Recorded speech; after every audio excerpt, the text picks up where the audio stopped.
안녕하십니까. 이번 시간에는 우리가 중국의 개항과 근대화 운동을 이제 수업을 해야 합니다. 일단 기본적으로 생각을 했을 때 이 중국의 개항이란 부분을 좀 이해를 해 두셔야 돼요. 일단 지역은 중국이고 그다음에 개항을 했다는 뜻은 이제 항구를 열었다는 거죠. 항구 오픈. 이 항구 오픈이라고 하는 거는 결국 이제 해상이라는 지역이 되겠습니다. 그래서 이런 부분과 함께 이 근대화 운동이라고 하는 게 대체 뭔지 이런 거를 우리가 알아두실 필요가 있겠네요. 자, 밑으로 오면 영국이라는 나라가 또 나오네요. 그죠?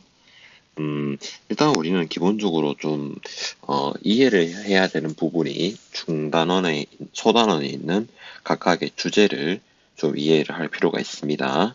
그래서 그런 부분을 자세히 보면서 네, 이제 진행을 쭉 해볼게요. 1번 바로 아편전쟁이라는 겁니다. 자, 그러면 밑에 쭉 가보겠습니다. 제목, 딱 제목에 보다시피 이 문호개방이라는 게 나오죠. 일단 우리가 아편전쟁이라고 하는 걸 배워야 하는데 이 아편전쟁이라고 하는 게 대체 뭔지, 그리고 이 전쟁이 누구와 누구의 전쟁인지, 바로 영국과 중국의 전쟁인데 이 영국과 중국이 이제 아편 전쟁을 거치면서 어떠한 변화가 일어났는지 그런 부분을 학습을 진행하겠습니다. 일단 보면 음, 배경은 지금 어쨌든 좀 생활이 어려워졌다라고 이해하시면 되고요. 그다음에 두 번째 문단에서 우리 핵심은 바로 영국의 이제 이익 추구라고 보시면 돼요. 그래서 무역 적자를 만회하기 위한 아편 무역. 그래서 이 왼쪽에 있는 부분이 바로 아편무역이라고 해당되는 부분이 되겠습니다. 그래서 오른쪽에 잘 나와 있겠지만 이 아편무역이라고 하는 거 알아두시면 도움이 될 것 같아요. 아편무역의 핵심은 바로 요거 무역 적자를 만회하기 위해서였다 라고 하는 거 확인해 볼까요? 음, 아까 얘기했던 게 바로 여기 자료 1번에 있는 겁니다. 편무역에서 상관무역으로 바뀐 거. 근데 여기에서 중요한 건 바로 아편이었다. 그래서 당시 공행이라고 하는 거 우리가 그 작년 이제 세계사를 할 때 청나라 잠시 배울 때 공행을 열어서 무역을 했다라는 부분을 좀 언급을 했었습니다. 이 공행이라고 하는 건 뭐냐? 바로 허가제 무역이라고 이해하시면 돼요. 그래서 이 공행이란 걸 열어서 무역을 했다. 그럼 이제 영국이 얘기했던 거는 이제 자유무역인데 얘들은 자유무역을 해서 경쟁을 해야지 이제 영국산 물건이 좀 더 잘 팔릴 수 있다고 생각을 하는데 청나라는 뭘 굳이 그렇게 하느냐? 우리가 허락한 물건만 팔아라. 그러면 생각보다 이득을 많이 못 벌게 되죠. 그러니까 영국이 늘 이제 무역 적자에 시달리게 되었습니다. 특히 이제 은은 계속 이제 나가는 거고 차나 도자기는 만들면 되는 거잖아요. 그래서 좀 이제 중국의 열세였던 무역을 뒤집는 그런 게 바로 아편이었다라고 이해를 하시면 되겠습니다. 이제 아편 중독이 이제 핵심이었던 거죠. 자, 위로 이제 본문을 보면 이제 1차 아편전쟁과 우리가 2차 아편전쟁으로 나눌 수가 있는데 요거는 그냥 이제 전쟁 과정을 보시고 이 전쟁 과정의 결과로 맺어진 조약을 좀 이해를 해야 합니다. 1차 아편전쟁은 난징 조약, 2차 아편전쟁은 텐진 조약과 베이징 조약. 이 각각의 의미가 뭔지 수업 때 우리가 알아봐야 하는데 음, 일단 시험에 좀 나오는 부분을 좀 우리가 학습을 해야 될 것 같아요. 그 난징 조약이라고 하는 건요. 홍콩 할양 그리고 5개 항구의 개항 또한 밑에도 있습니다. 그래서 이런 부분 이제 난징 조약 및 추가 조약 요런 내용이 있었다. 여기에서 우리가 좀 주목해서 봐야 되는 게 이거겠죠. 공행제도의 폐지 그리고 관세의 공동 결정. 그래서 이제 동아시아 이쪽에서는 나름대로 중국이 제일 최고인 줄 알았는데 영국이라는 나라인데 졌다는 게 굉장한 충격으로 다가왔었습니다. 바로 19세기 중반이죠. 1842년. 그리고 이제 에로 사건을 계기로 일어났던 2차 아편전쟁 결과 1860년 이제 베이징 조약이 맺어지게 되면서 베이징이라고 하는 지역 자체가 의미가 있는 거죠. 바로 황제가 사는 지역이지 않습니까? 그래서 굉장한 충격이었어요. 난징 조약까지는 그래도 그냥 요 밑에 써 있었던 내용이겠지? 홍콩에서 있었던 요런 지역에서 있었던 일이지? 요쪽 위에 지역은 아직 아니지 않습니까? 여기 빨간 줄이 바로 황하 지역인데, 그래서 화북 지역이었던 이제 이 황제에 가까운 지역은 뭐 굳이 여기까지는 괜찮겠지라고 생각했는데 베이징 조약은 아니었어요. 그래서 아주 큰 충격으로 다가왔었고 그런 충격의 과정에서 이제 청나라는 뭐였습니까? 만주족이었죠. 근데 중국의 기본은 한족이지 않습니까? 그래서 만주족과 한족의 이 갈등이 계속 이어졌었는데 이 과정에서 이제 일어났던 운동이 바로 태평천국 운동이 되겠습니다. 다음 페이지. 이런 태평천국 운동이라고 하는 거는 결국에는 농민들의 운동이라고 이해를 하시면 좀 쉽게 이해하시기 싶어요. 그래서 농민의 생활이 어려워졌고 이런 이제 당시 이제 비밀 결사들이 조직이 되었다라고 하는 거, 이런 비밀 결사라고 하는 거는 대부분 종교 조직과 연결이 많이 되는데 당시 이제 종교 조직 중에서 크리스트교의 영향이 좀 있다고 합니다. 그래서 이때 받은 게 바로 홍수전. 그래서 요 말은 알아두시면 좋겠습니다.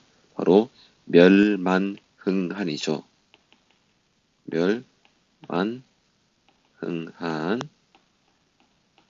이런 멸만흥한이라는 이런 관념을 계기로 하면서 이제 이 천국, 물론 이제 기독교 안에서는 천국과 낙원과 뭐 지옥의 의미가 다 다르겠지만 어쨌든 천국이라고 하는 거는 이제 예수가 내려와서 이제 우리가 이제 다들 이제 평화롭게 살아가는 그런 이제 세계를 우리가 천국이라고 규정을 하죠. 자세한 부분은 종교적으로 따로 보시고요. 그래서 이제 태평이라고 하는 거는 유교적으로 좀 이제 안정된 세계를 얘기하는 거고 또 천국은 기독교적인 안정된 세계. 그래서 태평천국이라고 얘기하고 이 태평천국의 주장도 알아두셔야 됩니다. 토지의 균등 분배, 남녀평등, 신분제 철폐 등 이런 거 내세웠죠. 특히 이 토지의 균등 분배를 핵심적으로 알아두셔야 되는데 밑으로 가봅니다. 이제 천조전무제라고 하는 게 바로 토지의 균등 분배인데요. 여기에 남녀평등 원칙도 있고 이제 여러 가지 이제 평등 정책이 있었다라고 하는 것을 알아두시면 좋겠습니다. 물론 이제 이런 밑에 비판도 있지만 어쨌든 이런 이제 차별을 넘어서서 평등을 추구했다는 거, 뭐 전족 폐지라는 것도 이런 것도 있다는 거 알아주시면 되고 이 태평천국 운동의 과정은 우리가 또 수업 시간에 볼 거고 어쨌든 이런 과정에서 나름대로 성과는 있었습니다. 이런 성과를 거두었지만 이제 사실은 이제 열강들 영국과 프랑스, 러시아 등과 베이징 조약을 맺으면서 합의를 한 거예요. 태평천국 운동을 진압할 수 있는 이제 시간을 달라. 우리한테 이제 너네 빨리 합의를 해주면 우리가 이제 이 태평천국군을 진압을 하겠다. 그래서 이제 베이징 조약을 맺은 이제 청나라 군대가 열강들의 지원을 받아서 태평천국 운동을 진압을 하게 됩니다. 이때 진압을 할 때 누가 활약을 했냐? 바로 요 사람도 중요해요. 지방의 한인 지주와 신사 관료 그리고 서양열강의 공격. 그래서 이때 이제 태평천국 운동이 진압이 되면서 뭐가 발전했겠습니까? 얘들 의영군의 군사 그리고 무기 등이 이제 필요하게 되겠죠. 이 군사와 무기 등이 필요하게 된다. 그러면 이거를 계기로 이제 발전시키면 나중에 서양 열강들도 이길 수 있는 그런 이제 차츰 전진적인 발전 단계가 되겠죠. 이게 바로 뭐냐? 바로 양무운동입니다. 그래서 이런 양무운동이라는 건요, 서양 기술의 우수성, 그리고 서양 과학 기술을 받아들이고 이제 산업을 키워서 뭐를 부국강병을 추구하는 운동이 되겠습니다. 그래서 이거는 이제 서양의 과학 기술을 받아들이긴 하는데 이제 기본적으로 중국의 제도는 바꾸지 않는다는 거. 그래서 요 오른쪽에 있는 말을 좀 알아두셔야 돼요. 중체서용이라고 하는 말. 그래서 서양의 기술만 받아들여서 우리가 이제 기존 우리의 질서는 유지를 하고 이제 서양의 우수한 기술을 받아들여서 우리가 서양을 이겨보자라고 하는 움직임이 되겠죠. 그래서 학교라든가 그리고 기계국이라든가 이런 게 많이 만들어졌다라고 하는 걸 알아두시고 그 다음에 철도도 만들어졌다라고 하는 거. 결국에는 어떻게 보면 이제 열강들이 했던 산업혁명이 이제 중국은 이제 좀 다 받아들이진 않고 일부 필요한 것만 받아들이는 거죠. 그래서 이제 영국이나 프랑스가 이미 걸어왔던 길을 중국이 취사 선택을 한 거라 이렇게 보시면 되겠어요. 그래서 나름대로 이제 성과는 있었습니다. 군수산업이 발전을 했었고요. 반란도 진압이 되긴 했어요. 그렇지만 한계점은 바로 중체 서용에 있었습니다. 의식이나 제도 개혁은 없었어요. 그래서 이런 게 문제였고 또한 가장 중요한 거는 바로 지방 관료가 주도했다라고 보시면 돼요. 중앙 정부는 보수파, 그러니까 나라가 한 몸으로 가진 않았던 거죠. 중국이 워낙 크기도 하고 지방 관료가 이제 그 지방만 자기들만 발전을 했기 때문에 중앙과 발을 맞추지 않았던 거죠. 그래서 이제 이런 지방의 군사만 이제 강화했던 거, 특히 이홍장, 증국본 이런 사람들이 좀 이제 권력을 장악한 과정이 있었는데요. 특히 이 결과적으로는요, 전쟁 이름, 청일 전쟁에서 패배를 하면서 이제 양모운동이 이게 별로 성과는 없었다라는 결론이 됐었죠. 우리 청일 전쟁 이후에 맺은 조약 혹시 기억하나요? 1895년에 맺었던 시모노스키 조약 있잖아요. 요거 이제 여러분들이 한국사 시간에 찾아보시면 더 좋을 것 같네요. 자, 시모노세키 조약을 맺고 난 뒤에 이제 좀 뺏겼잖아요. 이쪽 지역, 여기, 요 지역, 야오둥반도를 뺏겼는데, 이거를 러시아나 프랑스나 독일이 간섭을 해서 중국에 다시 돌려주게 되었죠. 이게 바로 삼국 간섭이었죠. 이런 삼국 간섭이라고 했던 게 일본에서도 아주 큰 이제 영향을 주었지만 중국인 사이에서도 큰 영향이었어요. 왜냐하면 일본은 사실은 중국의 속방이다, 속국이다 생각했는데 중국 입장에서 근데 일본이 이겼지 않습니까? 그러니까 이제 우리가 영토를 뺏길 수 있겠다라고 생각을 하게 되었습니다. 그런 과정에서 이제 중국의 지식인들은 일본이 왜 저렇게 발전했지? 그러면 우리가 일본을 배워야 되겠다라고 생각을 한 거죠. 그래서 나왔던 게 바로 일본의 메이지 유신을 모델로 해서 요거 입헌군주제를 포함한 제도개혁. 그러니까 양모운동이 실패로 끝났던 거는 제도개혁을 하지 않아서 그렇다라고 했다고 생각을 하면 됩니다. 그래서 이런 입헌군주제라고 하는 거는 우리가 영국에서 있었잖아요. 그래서 영국과 일본이 발전할 수 있는 이유는 입헌군주제라서 그렇다라고 이제 이해를 한 거죠. 그래서 이런 거를 이제 지식인들은 하자라고 했던 거고.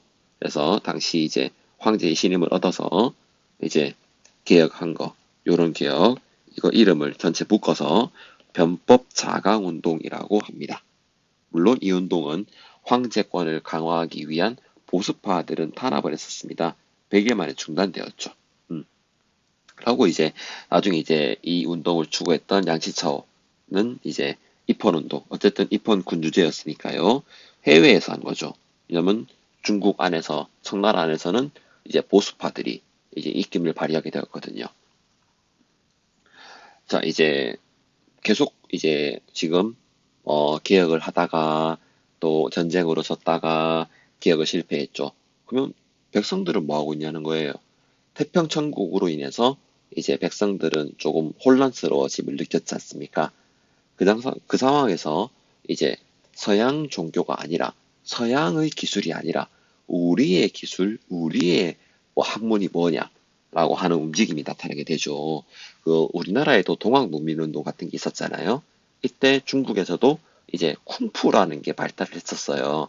그래서 이런 쿵푸를 비롯한 중국 전통의 기술을 가지고 우리가 서양과 맞서 싸워보자 라고 하는 게 있었습니다. 이게 바로 뭐였냐? 의화단이었습니다.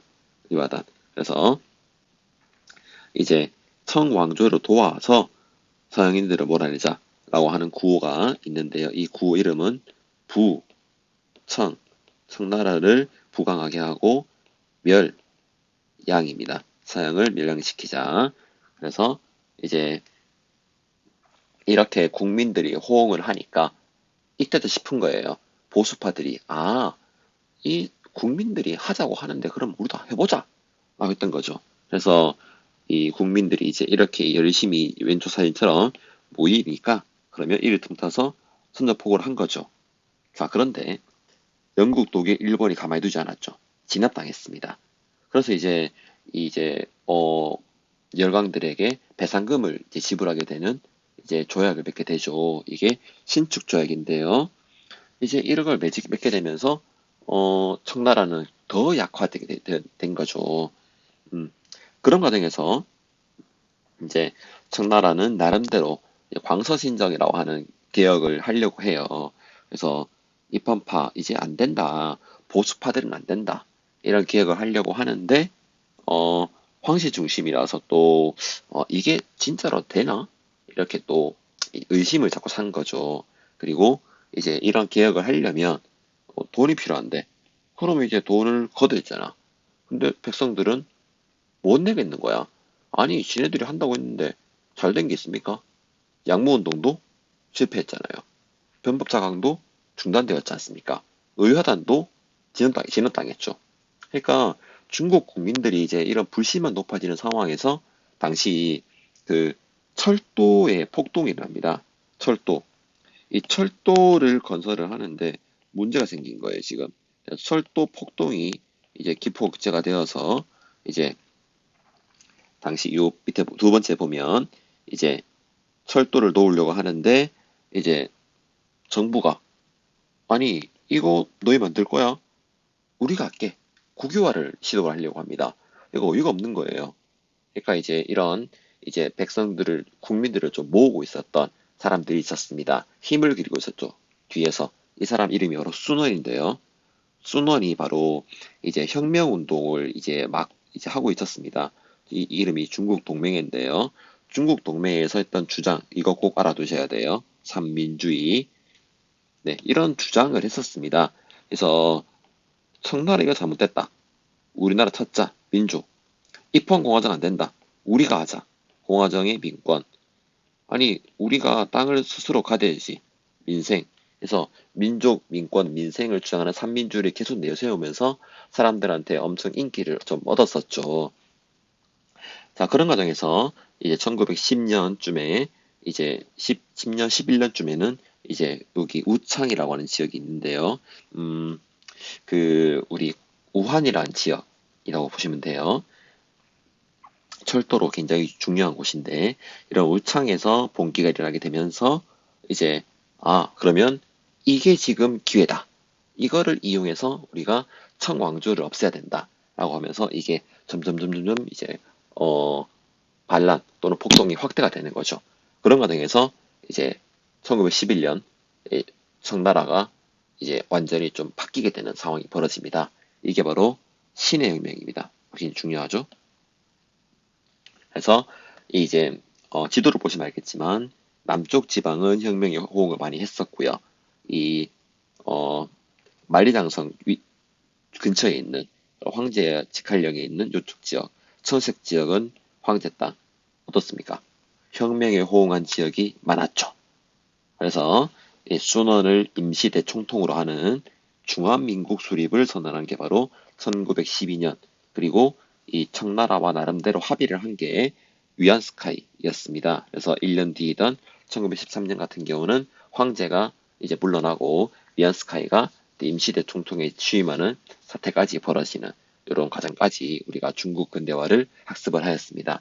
그래서 조금 길었는데요. 학생 여러분들이 이제 수업을 이제 듣고 나서 혹시 복습을 하거나 또 연습하실 때 도움이 되었으면 좋겠습니다. 네, 오늘은 여기까지입니다. 고생 많으셨고요. 이번 시험 꼭 잘 보기 바랍니다. 안녕히 계세요.